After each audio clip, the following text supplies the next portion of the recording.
Hello and welcome to the Raising Killin podcast. My name is Marsha Naidu. I am a physical therapist and parent sharing my perspective of raising Killin, my son who has cerebral palsy.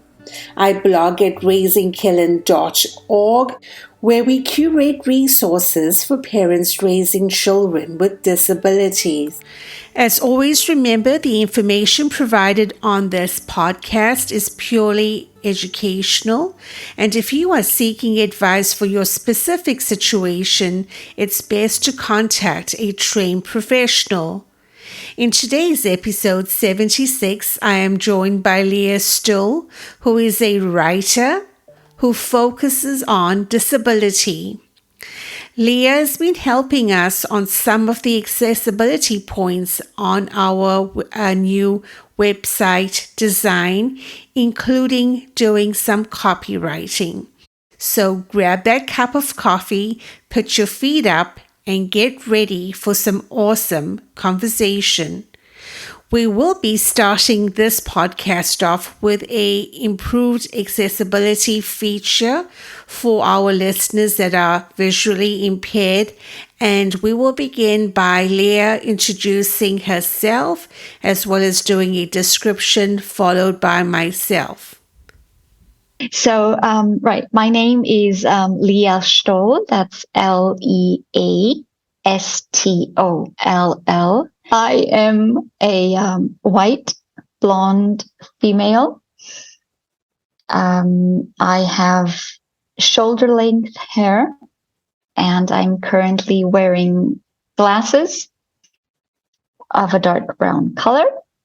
Today, I'm wearing one of my favorite shirts. It's beige and white striped with the big letters on the front saying love. My name is Marsha Naidu. I am a woman of Indian descent. I have black hair. I'm brown skinned. I have shoulder length dark hair. And today I am wearing my thick jacket because it's freezing cold here in Dyersburg, Tennessee. I am super excited to invite Lia Stoll to join us today on the Raising Killin podcast. Lia is a mom, a wife, writer, and co-founder of Lara Guide Dogs in Greece. Now, my personal experience with Lia has been with her amazing writing. In the middle of the year, Raising Killin actually received a grant from the Tennessee Disability Coalition to work on improving our website accessibility. And I had been following Lia for a while on LinkedIn and absolutely loved her post and the clarity which she wrote to promote disability awareness and promote the need for inclusion and accessibility for the disability community. So this is how we have come to meet each other. And Lia did some of the writing for our website, which we hope to reveal pretty soon. So Lia, thank you for working with us at Raising Killin, and welcome to the podcast. Hello, Marsh. Thank you very much for having me. I'm super excited. So first up, Lia, your writing that you do is actually through your boutique writing studio called Disability Writer. For the folks listening out there today, can you just tell us a little bit about the motivation behind starting Disability Writer and where you see yourself perhaps in the next few years and the work that you are doing? Well, Disability Writer started actually from a couple of my clients and their guide dogs. We had been recording throughout the training bits and pieces of their daily lives and their daily routines. And we had also been recording their daily training of their guide dogs. And then, of course, when the matching process takes place between the blind person and his guide dog, this is a very intense period where I'm usually with the client for 2 weeks' time at their residence. And we get to spend a lot of time together.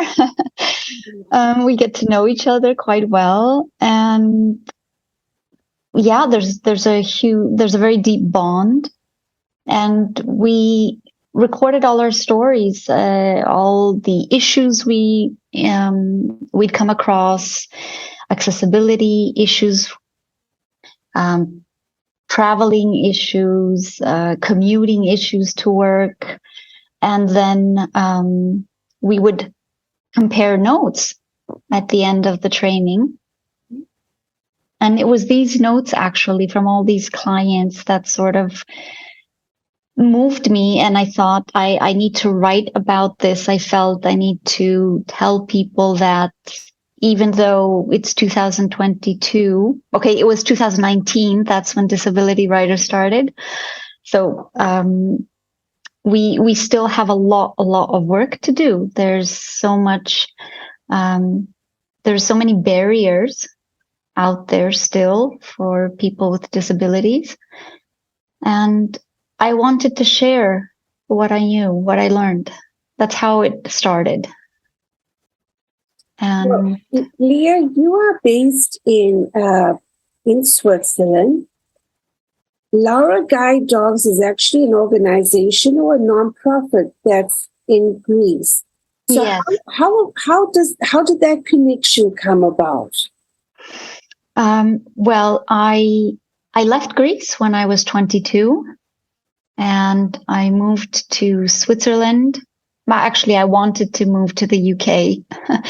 I wanted to complete the apprenticeship of being a guide dog mobility instructor, so that I could return to Greece and train guide dogs for Greece and start a guide dog school. So I had contacted the International Guide Dog Federation at the time and asked for availabilities, guide dog schools, positions for me. And at that moment, they were full. But there was this small school in Switzerland that wrote back. They were very sweet. And they said, hey, you can come over here.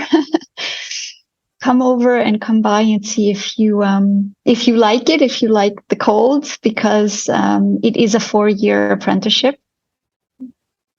So I went over there. I remember it was June. I thought it was summer. I took my t-shirt and my shorts and my flip-flops. I don't even think I took a pair of, proper winterish sneakers, because I remember that whole week that I was there, it just rained. Oh. It rained and it was chilly. And I was thinking to myself, what am I getting myself into? And they were laughing at me in a nice way because I was walking around with my t-shirt and my shorts and my flip-flops. But I fell in love with the team. It was, they're amazing people, and their motivation just, it just engulfed me. I thought to myself, it's okay, I'm going to move to the cold. I'm going to endure the 4 years, and I'm going to start the guide dog school. So that's how it got started. And then, so the guide dog school you opened once the apprenticeship was over. I believe you have a co-founder. How did the guide dog school then come about once your apprenticeship was over? Yeah, so during my apprenticeship, we had already started taking the steps to form a guide dog school in Greece. It was part of my apprenticeship. It was an extended apprenticeship for me to learn how to start up a nonprofit organization and be able to support it, that it's sustainable and that it's viable, so it lasts. And I remember on one of my holidays, I met this young woman our co-founder, Anna Maria, in Greece. And this is actually the amazing part of the story. She is blind, and she had, at that time, her first guide dog, which was a dog owned privately by her, but it was trained at the guide dog school in Italy, in Florence. And she had returned to Greece, and she had been asking around within the federation. She was asking if the federation knows of anyone in Greece, who has any experience with guide dogs or who has ever thought about starting a guide dog school. And they gave her the contact details of the blind organization in Greece, which had the name of my father, because before me, my father had tried to start a guide dog school in Greece. That was in 1983, the first time. And so she was looking for my father. And through my father, then I met her. Yeah, it was sort of like, it was one of these, eureka moments, these kind of like aha moments, this moment where I do remember on the telephone when we first spoke, we had her on loudspeaker. And when she told us how she came about to find us, there was just a moment of silence. The three of us were sort of like trying to process what just happened now. But yeah. So I met her then in Greece, and I returned to Greece after my apprenticeship, and we started the guide dog school. And the idea was that I fund it by working privately on the side as a dog trainer. And that didn't work out so well. The funding was not enough. And so I ended up returning to Switzerland. We changed the concept. I returned to Switzerland. So I was able to work at the guide dog school where I completed my apprenticeship. And we had this agreement that during the time within my contract, I had the opportunity to train 2 guide dogs a year for the guide dog school in Greece. And that's sort of how we were able to get going, to start. So how long has the guide dog school been in operation for, Lia? Oh, wow. It's almost 15 years now. It was established in August 2008.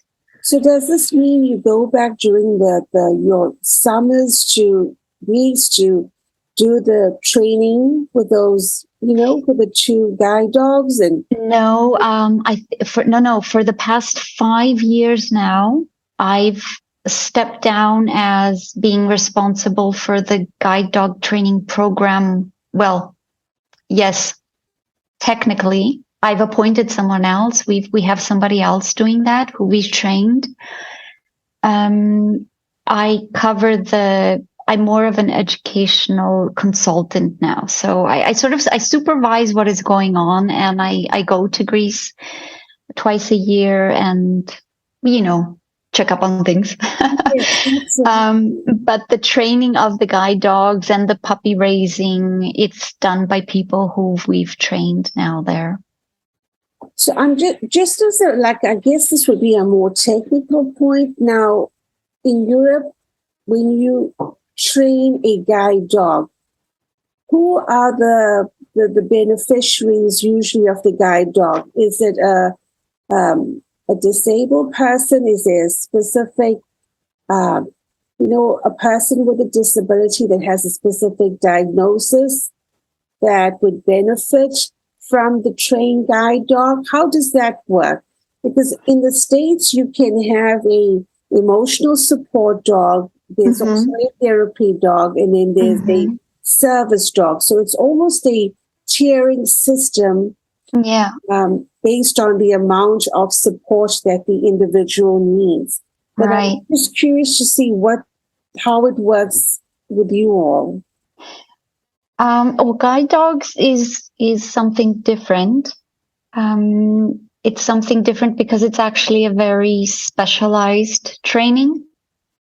And it's not a dog doing multiple jobs. It's a dog that's been trained specifically to guide a blind person safely. And so the people who apply are people who are blind or visually impaired.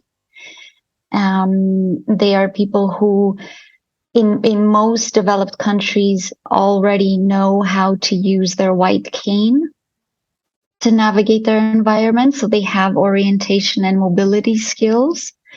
And in most guide dog schools, the blind person will apply at the guide dog school for a guide dog, and a matching or a process will start. An interview process will start to assess, the client, to see where he would need help, if any, in order to be able to work properly with a guide dog and be able to function in his daily life, because there's a lot of parameters. So it could be anything from are you allowed to have a dog in your home, even though by law you're entitled to that, it's a right that you have.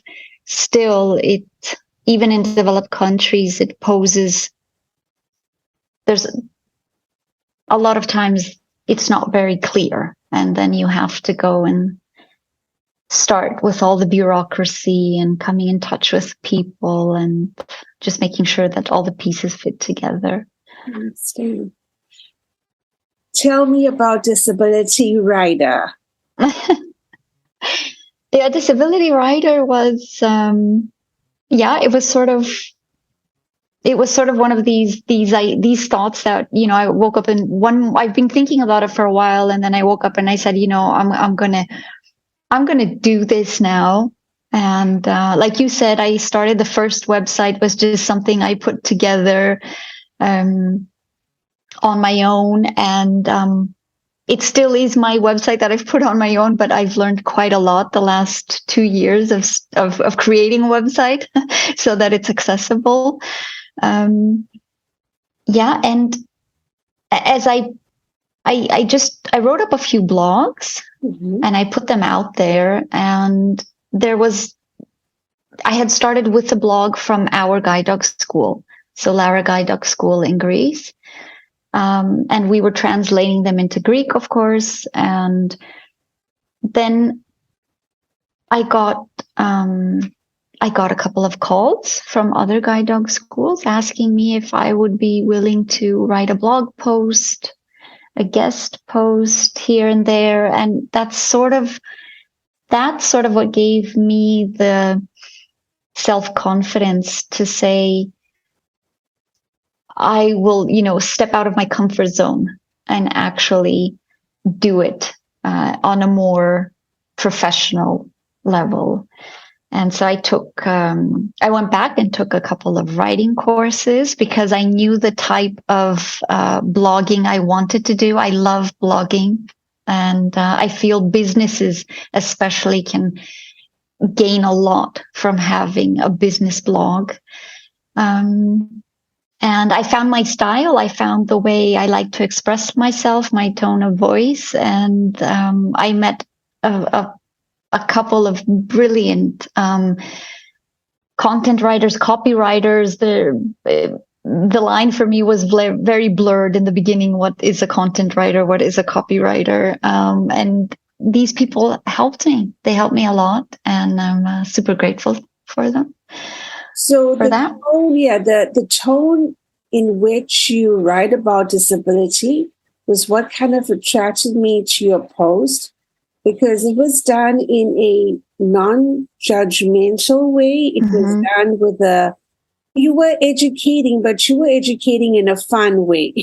And I was like, my goodness, your spacing. I love how you write with your spacing, because that just made it clear to follow. I also appreciate your vision working towards that digital accessibility, because we want to keep that idea in mind. As technologists build up the architecture, we want to make sure that digital accessibility is something that's kept in mind. Exactly. Yeah. That's very, very important. Otherwise, we're shutting people out, and we don't. I really don't think nobody means it in a bad way. Nobody's doing it on purpose per se. It's just really a lack of education that still exists out there. And for me, that's the core, and that's what we need to focus on is really getting out there and telling people our stories, and spreading the word, and being very consistent about it. Lia, can you tell us some of your favorite blog posts that you've done? So I have two top favorites, and that would be how to say goodbye to your extraordinary guide dog, the essential guide, plus 3 self-care tips. That is a blog post written after the death of our school's first official guide dog. So also the first guide dog that our co-founder, Ana Maria, had, that was trained by me in Switzerland. And the second one is definitely the one that I recently put out. Is your fancy accessible website usable for people with disabilities, and how to self-check? Awesome. Lia, how can listeners find out more about you and the work that you do? How can we direct them to the resources you provide? I think one of the easiest ways is my website. My blog is also on, so that's www.disabilitywriter.com. And you can find me on LinkedIn as well. If you type in Lia Stoll, disability writer, or is it just disability writer? I'm on LinkedIn as well. Listen, my dear, you have an amazing day, and I thank you, Marsh.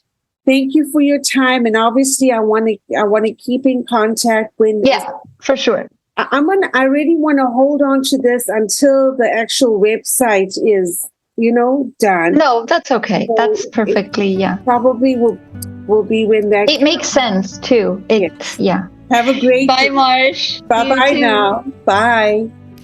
Thank you so much for listening along with us today. And if you enjoyed this episode, be sure to leave us with a rating and review on your podcast platform.